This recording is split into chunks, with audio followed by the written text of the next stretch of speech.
Assalamualaikum warahmatullahi wabarakatuh. Perkenalkan, kami dari kelompok 5 akan mempresentasikan hasil kerja kelompok kami.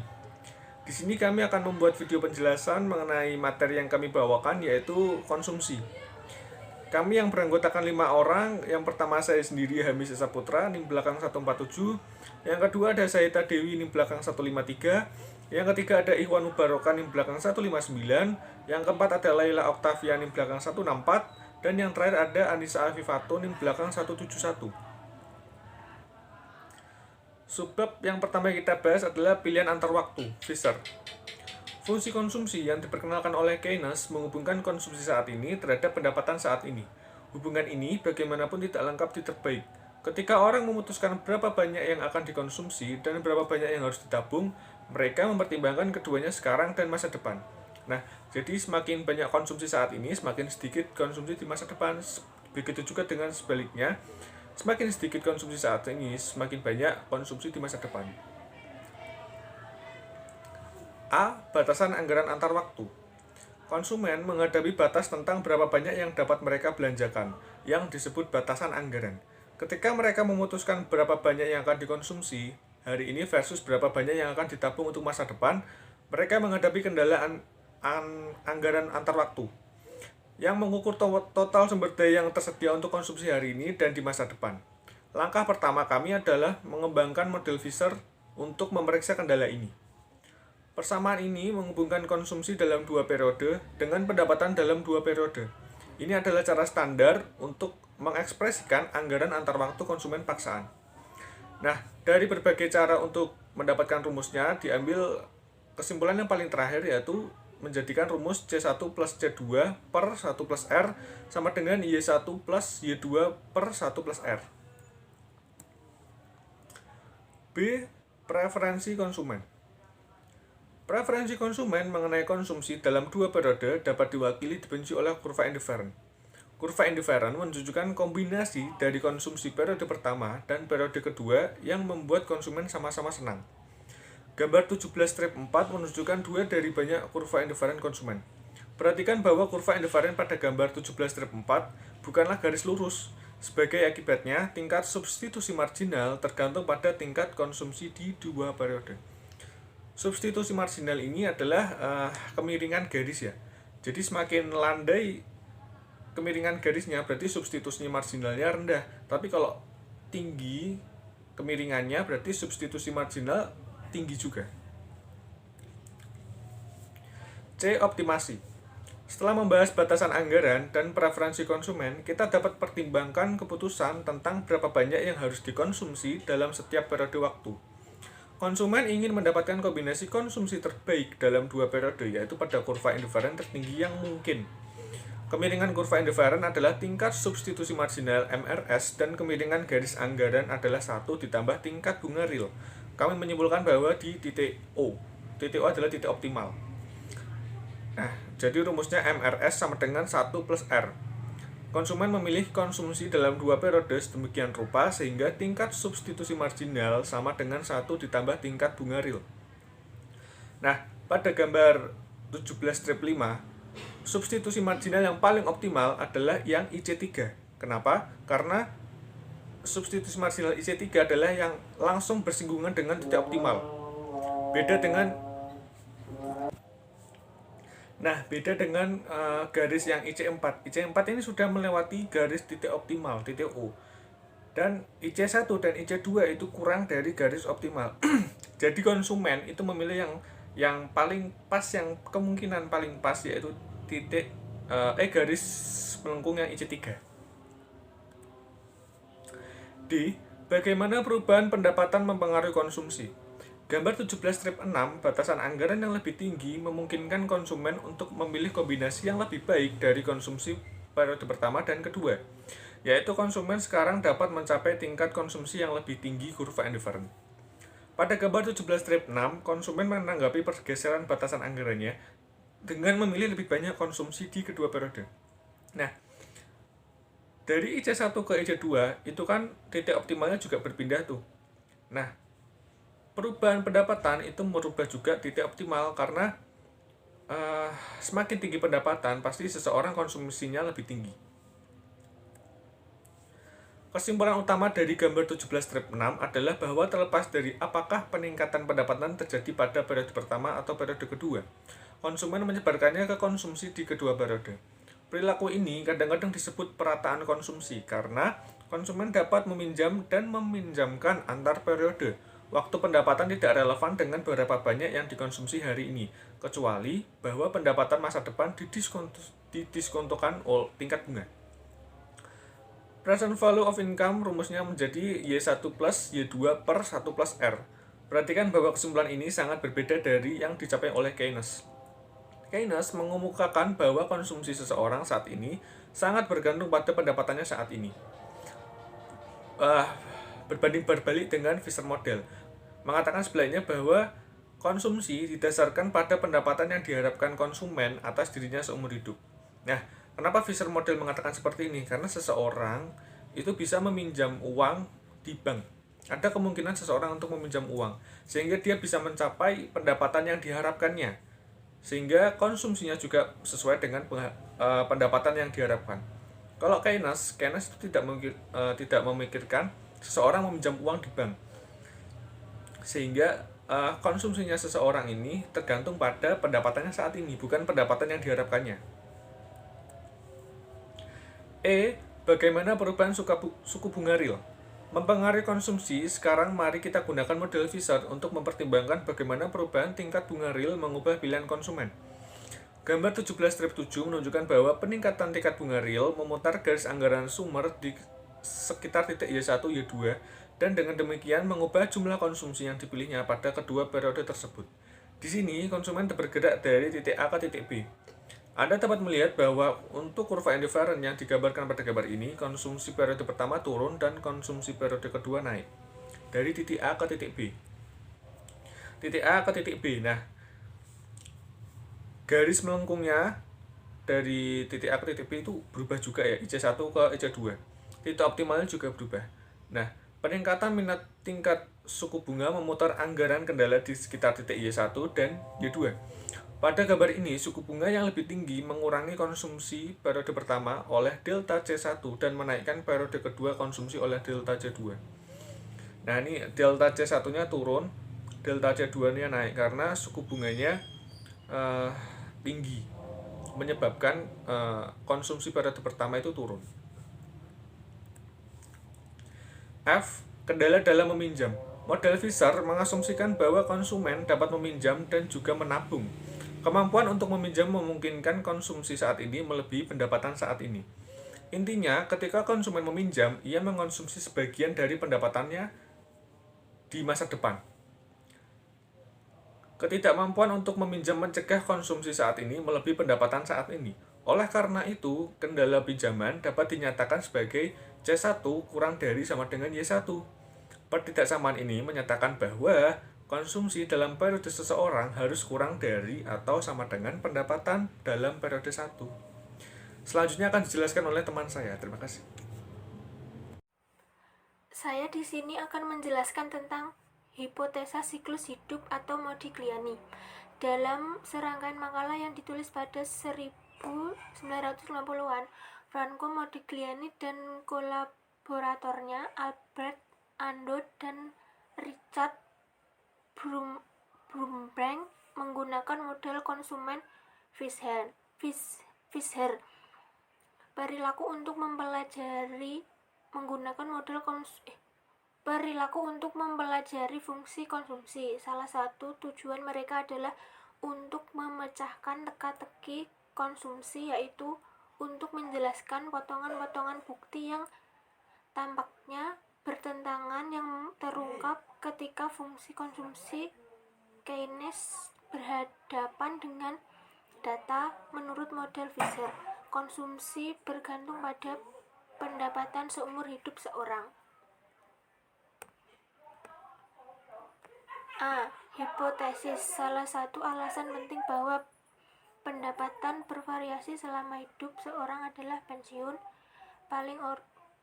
Paling orang berencana untuk berhenti bekerja pada usia sekitar 65 tahun dan mereka mengharapkan pendapatan mereka untuk jatuh ketika mereka pensiun. Namun mereka tidak menginginkan penurunan besar dalam standar hidup mereka yang diukur dari konsumsi mereka. Untuk mempertahankan tingkat konsumsi mereka setelah pensiun, orang harus menabung selama masa kerja mereka. Mari kita lihat apa ini motif menabung menyiratkan fungsi konsumsi.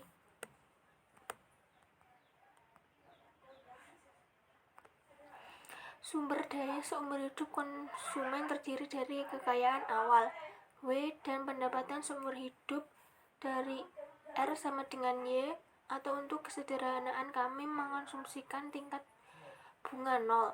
Jika tingkat bunga lebih besar dari 0, kita perlu memperhitungkan bunga yang diperoleh dari tabungan juga.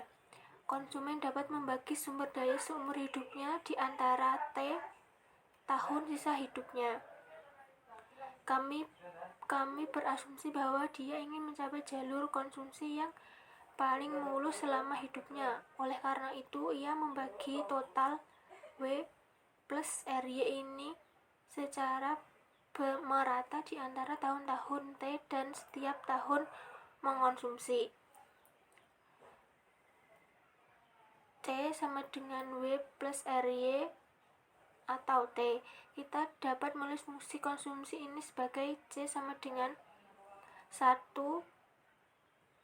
atau T W plus R atau Y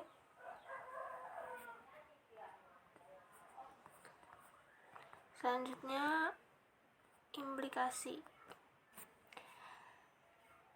Gambar 17-10 menggambarkan hubungan antara konsumsi dan pendapatan yang diprediksi oleh model siklus hidup. Untuk setiap tingkatan kekayaan ini, model menghasilkan A. Fungsi konsumsi konvensional model siklus hidup mengatakan bahwa konsumsi tergantung kekayaan dan juga pendapatan sebagai hasilnya.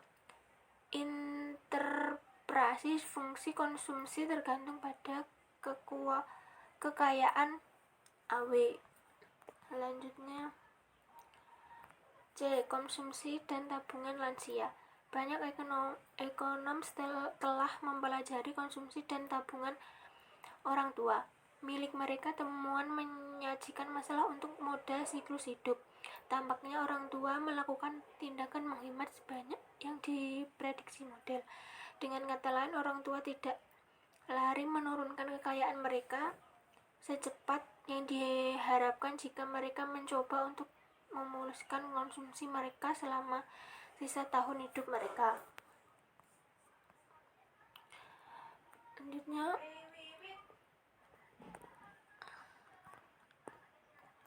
tabel di samping menjelaskan. Pertama adalah orang tua khawatir tentang hal yang tidak dapat diprediksi.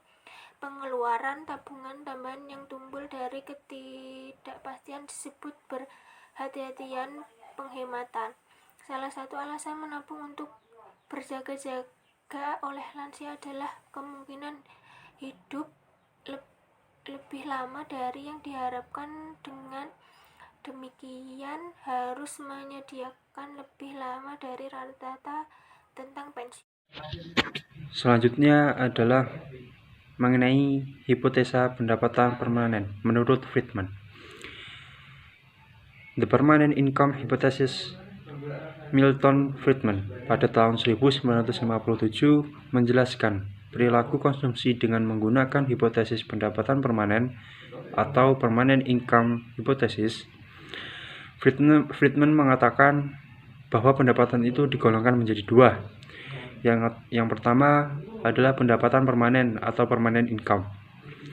Pendapatan permanen adalah pendapatan atau kekayaan yang sifatnya tetap, yakni diharapkan orang untuk terus bertahan di masa depan atau berpendapatan rata-rata.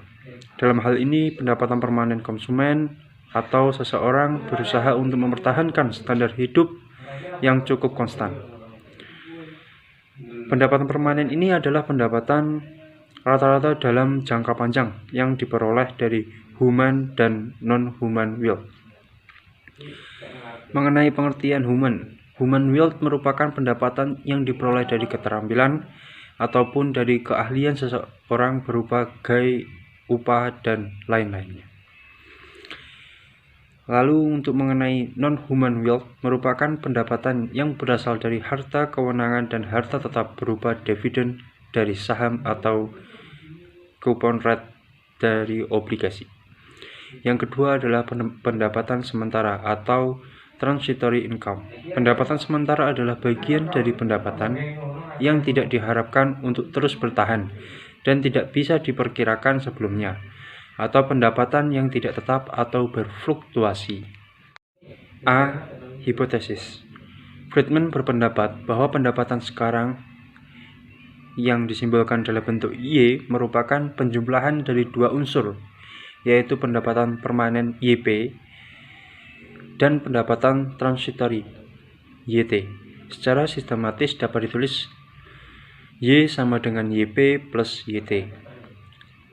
Contoh, Maria yang memiliki gelar sarjana hukum mendapatkan penghasilan lebih banyak daripada John yang putus sekolah pada saat SMA. Pendapatan Maria lebih tinggi dihasilkan dari pendapatan permanen yang lebih tinggi, karena pendapatan akan terus memberinya tingkatan yang lebih tinggi. Maka Friedman menyimpulkan bahwa kita harus melihat fungsi konsumsi sebagai berikut, yaitu C sama dengan AYP, di mana A adalah konstan yang mengukur fraksi pendapatan permanen yang dikonsumsi hipotesis pendapatan permanen, seperti yang diungkapkan oleh persamaan ini, yang menyatakan bahwa konsumsi sebanding dengan pendapatan permanen. Implikasi. Hipotesis pendapatan permanen memecahkan teka-teki konsumsi dengan menyarankan bahwa fungsi konsumsi Keynes standar menggunakan variabel yang salah. Menurut hipotesis, pendapatan permanen konsumsi bergantung pada pendapatan permanen YP. Namun, banyak peneliti tentang fungsi konsumsi mencoba menghubungkannya. Konsumsi terhadap pendapatan saat ini Y. Friedman berpendapat bahwa errors in variables problems menjelaskan temuan yang tampak kontradiktif. Mari kita lihat apa yang disyaratkan hipotesis Friedman untuk kecenderungan mengkonsumsi rata-rata bagi kedua sisi fungsi konsumsinya dengan Y untuk mendapatkan APC sama dengan C per Y sama dengan AYP per Y. Menurut hipotesis pendapatan permanen, kecenderungan mengkonsumsi rata-rata tergantung pada rasio pendapatan permanen terhadap pendapatan saat ini. Ketika pendapatan saat ini sementara naik di atas pendapatan permanen, kecenderungan rata-rata untuk mengkonsumsi sementara jatuh. Ketika pendapatan saat ini sementara turun di bawah pendapatan permanen, kecenderungan mengkonsumsi rata-rata untuk sementara naik. Yang keempat, saya akan menjelaskan tentang hipotesa jalan acak atau HAL. Hipotesa pendapatan permanen didasarkan pada model pilihan waktu antar Fisher. Ini didasarkan pada gagasan bahwa konsumen berwawasan ke depan mendasarkan keputusan konsumsi mereka, tidak hanya pendapatan mereka pada saat itu juga, tetapi pada pendapatan mereka yang diharapkan akan diterima di masa depan. Yang pertama ada hipotesis. Ekonomi Robert Hall adalah orang pertama yang memperoleh implikasi dari rasional harapan untuk konsumsi. Dia menunjukkan bahwa jika pendapatan permanen hipotesis benar dan jika konsumsi memiliki ekspektasi rasional, maka berubah dalam konsumsi dari waktu ke waktu seharusnya tidak dapat diprediksi. Ketika perubahan dalam variabel tidak dapat diprediksi, variabel dikatakan mengikuti jalan acak. Berdasarkan Hall, kombinasi dari hipotesis pendapatan permanen dan ekspektasi rasional stasiun mengisyaratkan bahwa konsumsi mengikuti jalan acak. Hall juga beralasan sebagai berikut. Menurut hipotesis pendapatan permanen, konsumen menghadapi pendapatan yang berfluktuasi dan mencoba yang terbaik untuk memperlancar konsumsi mereka dari waktu ke waktu. Setiap saat, konsumen memilih konsumsi berdasarkan ekspektasi mereka saat ini atas pendapatan seumur hidup mereka. Seiring waktu, mereka mengubah konsumsi mereka karena menerima berita yang menyebabkan mereka merevisi harapan mereka. Misalnya, seseorang yang mendapatkan promosi tak terduga akan meningkatkan konsumsi karena dengan meningkatnya pendapatan mereka. Sedangkan seseorang yang mendapatkan penurunan pangkat tak terduga akan mengurangi konsumsi mereka karena pengurangan penghasilan. Yang kedua, ada implikasi. Pendekatan ekspektasi rasional terhadap konsumsi memiliki implikasi tidak hanya untuk peramalan tetapi juga untuk analisis kebijakan ekonomi. Jika konsumen mematuhi hipotesis pendapatan permanen dan memiliki harapan rasional, maka hanya kebijakan yang tidak terduga perubahan mempengaruhi konsumsi. Perubahan kebijakan ini berlaku ketika mereka mengubah ekspektasi stasiun. Sebagai contohnya, hari ini Kongres meloloskan kenaikan pajak menjadi efektif untuk tahun depan. Oleh karena itu, jika konsumen memiliki ekspektasi rasional, membuat kebijakan mempengaruhi ekonomi tidak hanya melalui tindakan mereka, tetapi juga melalui ekspektasi publik atas tindakan mereka. Yang ketiga, apakah perubahan pendapatan yang dapat diprediksi mengarah pada perubahan konsumsi yang dapat diprediksi? Dari banyak fakta tentang perilaku konsumen, satu hal yang tidak mungkin diperdebatkan adalah pendapatan dan konsumsi berfluktuasi bersama selama siklus bisnis. Ketika ekonomi mengalami resesi, pendapat dan konsumsi akan menurun, dan ketika ekonomi booming, pendapatan dan konsumsi juga akan meningkat dengan cepat. Dengan sendirinya, fakta ini tidak banyak bicara tentang versi ekspektasi rasional dari hipotesis pendapatan permanen. Kebanyakan fluktuasi jangka pendek tidak dapat diprediksi. Jadi, ketika ekonomi mengalami resesi, konsumen biasanya menerima berita buruk tentang pendapatan mereka, sehingga konsumsi mereka secara alami akan menurun. Dan ketika ekonomi berkembang pesat, konsumen bisa menerima kabar baik sehingga akan meningkatkan konsumsi mereka.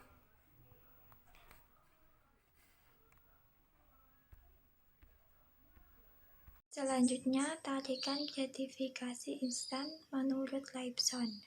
Keynes menyebut fungsi konsumsi sebagai hukum psikologis mendasar. Namun, seperti yang telah kita lihat, psikologi hanya memainkan sedikit peran dalam penelitian selanjutnya konsumsi. Sebagian besar ekonom berasumsi bahwa konsumen adalah pemaksimal utilitas rasional yang selalu mengevaluasi peluang dan rencana mereka untuk mendapatkan kepuasan seumur hidup tertinggi. Baru-baru ini, para ekonom mulai kembali ke psikologi. Mereka punya menyarankan bahwa keputusan konsumsi tidak dibuat oleh homo economicus yang ultra rasional, tetapi oleh manusia nyata yang perilakunya bisa jauh dari rasional. Subsidom baru yang memasukkan psikologi ke dalam ekonomi ini disebut ekonomi perilaku. Ekonom perilaku paling terkemuka yang mempelajari konsumsi adalah Profesor Harvard David Lipson. Lipson mencatat bahwa banyak konsumen menilai diri mereka sendiri sebagai pembuat keputusan yang tidak sempurna. Dalam satu survei publik Amerika, 76% mengatakan mereka tidak cukup menabung untuk pensiun. Menurut Lipson, ketidakcukupan tabungan terkait dengan fenomena lain. Tarikan kepuasan instan. Perhatikan dua pertanyaan berikut. Pertanyaan pertama, apakah Anda lebih suka A. permen hari ini atau B. 2 permen besok? Pertanyaan kedua, apakah Anda lebih suka A. permen dalam 100 hari atau B. 2 permen dalam 101 hari? Banyak orang dihadapkan dengan pilihan seperti itu akan menjawab A untuk pertanyaan pertama dan B ke yang kedua. Dalam arti tertentu, mereka lebih sabar dalam jangka panjang daripada mereka berada dalam jangka pendek. Hal ini meningkatkan kemungkinan bahwa preferensi konsumsi mungkin tidak konsisten dengan waktu. Mereka dapat mengubah keputusan mereka hanya karena waktu berlalu. Kita melihat perilaku semacam ini dalam banyak situasi dalam kehidupan. Seseorang dapat merokok satu batang lagi sambil berjanji pada dirinya sendiri bahwa ini adalah yang terakhir. Tetapi ketika hari esok tiba, janji-janji itu sudah berlalu dan diri baru mengambil alih pengambilan keputusan dengan keinginannya sendiri untuk kepuasan instan. Bagaimana membuat orang lebih berhemat? Banyak ekonom percaya bahwa sebaiknya orang Amerika meningkatkan sebagian kecil dari pendapatan yang mereka tabung. Ada beberapa alasan untuk kesimpulan ini. Dari perspektif ekonomi mikro, tabungan yang lebih besar berarti bahwa orang akan lebih siap menghadapi masa pensiun. Dari perspektif makroekonomi, tabungan yang lebih besar akan meningkatkan pasokan dari pinjaman yang tersedia untuk membiayai investasi.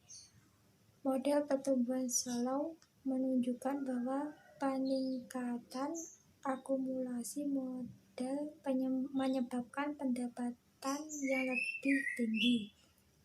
Akhirnya, fakta bahwa banyak orang Amerika mengatakan bahwa mereka tidak cukup menabung mungkin merupakan alasan yang cukup untuk berpikir bahwa peningkatan tabungan harus menjadi tujuan nasional.